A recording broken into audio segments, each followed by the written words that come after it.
Hello दोस्तों, कैसे हैं आप लोग। स्वागत है आपका मेरी नई वीडियो में। दोस्तों, बीएसएनएल यूजर्स के लिए एक बहुत ही बड़ी खुशखबरी आ चुकी है, स्पेशली ऐसे लोगों के लिए जो महाराष्ट्र में रहते हैं।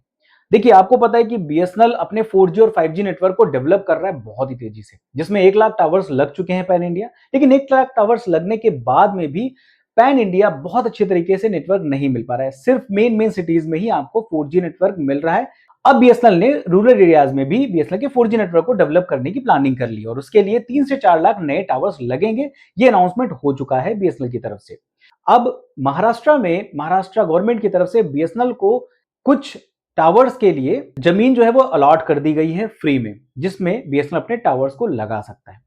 किस तरीके से ये जमीन मिलेगी बीएसएनएल को और कितनी जमीन मिलने वाली, कितने टावर्स लगने वाले, किन किन एरियाज में ये टावर्स लगने वाले हैं, इन सब चीजों के बारे में आपको कंप्लीट जानकारी बताऊंगा।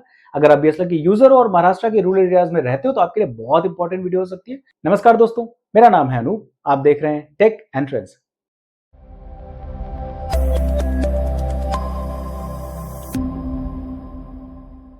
अब दोस्तों, जैसा कि मैंने आपको बताया कि 3 से 4 लाख नए टावर्स लगने हैं बीएसएनएल के और जिनका टारगेट मेनली है रूरल एरियाज में।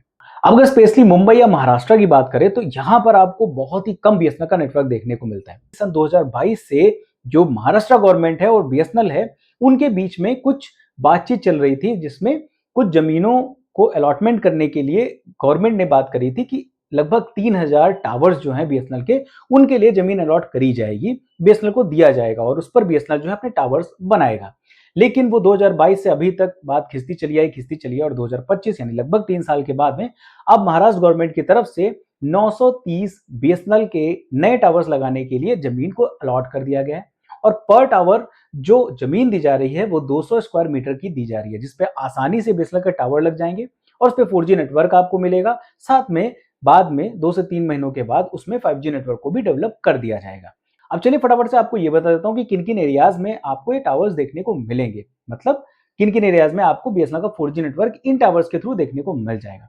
जिसमें नासिक में लगने वाले हैं और उसके साथ में अमरावती में देखने को मिल जाएंगे टावर्स, रायगढ़ में जमीन इनको अलॉट करी गई है, लातूर में जमीन अलॉट करी गई है, फदवानी में जमीन अलॉट करी गई है और उसके साथ में नांदेड़ में जमीन जो है ये अलॉट करी गई है। इन सारी जगहों पे ये 930 टावर्स लगेंगे, कहीं पे 50, कहीं पे 42, कहीं पे 63, इस तरीके से अलॉटमेंट किया गया है जमीनों का इन एरियाज में। तो इन एरियाज में अगर आप रह रहे हो तो आपके लिए एक बड़ी खुशखबरी है, बहुत ही जल्द आपको बीएसएनएल का 4G नेटवर्क या फिर 5G नेटवर्क मिलने वाला है, क्योंकि गवर्नमेंट की तरफ से बीएसएनएल को अलॉटमेंट कर दिया गया जमीन का और फटाफट इस पे काम स्टार्ट हो जाएगा। क्योंकि टारगेट है ज्योतिरादित्य सिंधिया जी का कि आने वाले 2 सालों के अंदर पैन इंडिया बीएसएनएल का 4G और 5G नेटवर्क डेवलप कर देना है हर हालत में।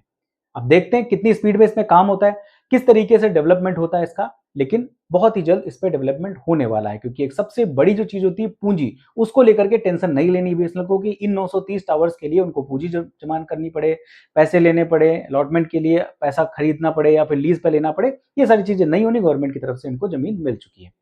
बढ़िया न्यूज है सारे लोगों के लिए। अगर आप महाराष्ट्र में रहते हो, महाराष्ट्र के किसी भी कोने में रहते हो, तो अगर आपको बीएसएनएल का नेटवर्क देखने को मिलता है तो कैसा आपका एक्सपीरियंस है फिलहाल, आप मुझे कमेंट करके जरूर बताइएगा। हालांकि मुंबई में जहां मैं रहता हूं वहां पे बिल्कुल भी नेटवर्क बीएसएनएल का नहीं आता है, लेकिन आपके एरिया में अगर मुंबई में बढ़िया नेटवर्क आ रहा है तो मुझे कमेंट करके जरूर बताइएगा कि आप बीएसएनएल का कैसा नेटवर्क एक्सपीरियंस करते हो। अगर आपको वीडियो पसंद आई है, अगर आपको खबर अच्छी लगी तो वीडियो को लाइक कर दीजिए, अपने दोस्तों को भी शेयर कर दीजिए, ताकि उनको भी पता चल जाए कि बीएसएनएल के टावर्स अब मुंबई में भी लगना शुरू हो चुके हैं। अगर आप मेरे चैनल पर नए हो तो मेरे चैनल को सब्सक्राइब कर लीजिए, क्योंकि इस तरीके की बेहतरीन वीडियोस मैं आपके लिए लेके आता रहता हूं और आगे भी लाता रहूंगा। फिलहाल के लिए इस वीडियो में इतना ही, मिलते हैं किसी दूसरी वीडियो में किसी अच्छे से टेक और ट्रेंडिंग टॉपिक के साथ।